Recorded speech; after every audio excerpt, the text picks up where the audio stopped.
So a few days ago, Olinda Chapel posted Kuti, God knows why. That's all I need to know. A lot of people started wondering, Kuti, what is happening with their relationship? Is there trouble in paradise?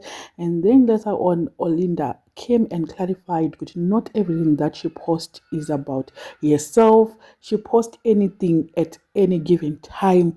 And mapost ake vanhu ngavaregere kungoti ndeerudo kana kuti there is something that is happening between iye naStana.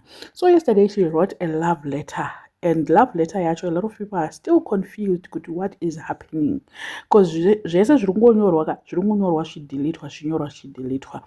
Hanzi naOlinda panapa, I pray for you every day. I have had the privilege of knowing your heart. I've had the privilege of knowing Desmond, not Stana. I kneel and I pray for you and I give you all the blessings. I know you deserve all good things, and may all good things seek you and find you. Our paths will always find each other, always and forever, with all my love. Pana vakaenda kuchikoro vakapasa chirungu vari kutaura ivo kuti pastatement yavo Olinda aya ari kuita kunge she is referring to the past, not the present. And why is he saying kuti our path will always find each other, kunge vasisiri vese? And then she also said kuti I have had the privilege of knowing Desmond, not Stana. Kunge hanzi pane something chiri kuitika kumba kwavo ikoko, handizivi hangu, but chirungu chinombotivharawo sometimes. Should we say those two are really soulmates from what Olinda has said, or Olinda is just being Olinda? She's trying so hard to prove to us kuti relationship yavo iri right, because chiri kunyanyondishamisa hangu ndechekuti kudhiletwa kuri kuitwa maposti acho ari kumbodhiletirwei. Zvinobva zvatoshaya basa kuti munhu anonyora something, the next thing she's deleting that.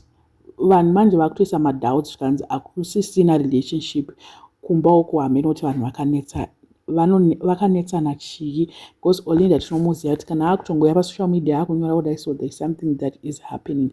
My question now is, why not from Stana?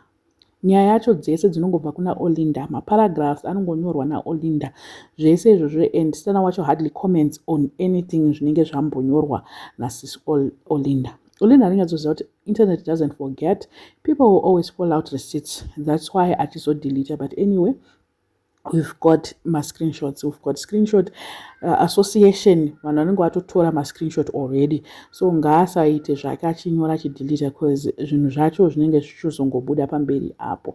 Chikuru hacho ndechekuti as long they are happy for now, ndo zvakakosha. Hatisi kuziva zviri kuti they are happy for now here, but tomboti if they are happy for now, ndo zvakakosha izvozvo. Message iyi hameno zvainoreva, ngatingoti iye ndiye anonyatsoziva kuti zvinorevei. Ngaitione pamberi apo kuti zvichareva anything here kana kuti chikozi Olinda anenge kuti paipe pandakanyora zvakati ndaireva zvakati. Ngaitione kuti even vachinetsana now they will always find each other, sezvaari kutaura iye Olinda. Olinda is a lover.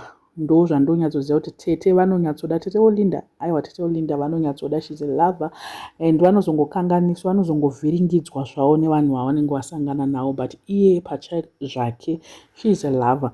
Haazoshayikawo zvake zvaanoshoreka, because iye Stana akatombotaura akatiudza kuti amai havanonetsa.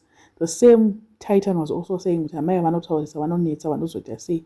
So we cannot say she is 100%, but chandonyatsoziva ndechekuti she puts effort, anoisa effort, but chinozongoitika ndechekuti anozonyanyisa kudetecta, anozoda kuita kunge because ndiye ane mari, unenge wakutoifira iyoyo kuti une mari, ane mari. I don't know what you guys think. Let me know in the comment section what are your thoughts. Panyai, if you're still a subscriber, please make sure that you're subscribed, and see you in my next video.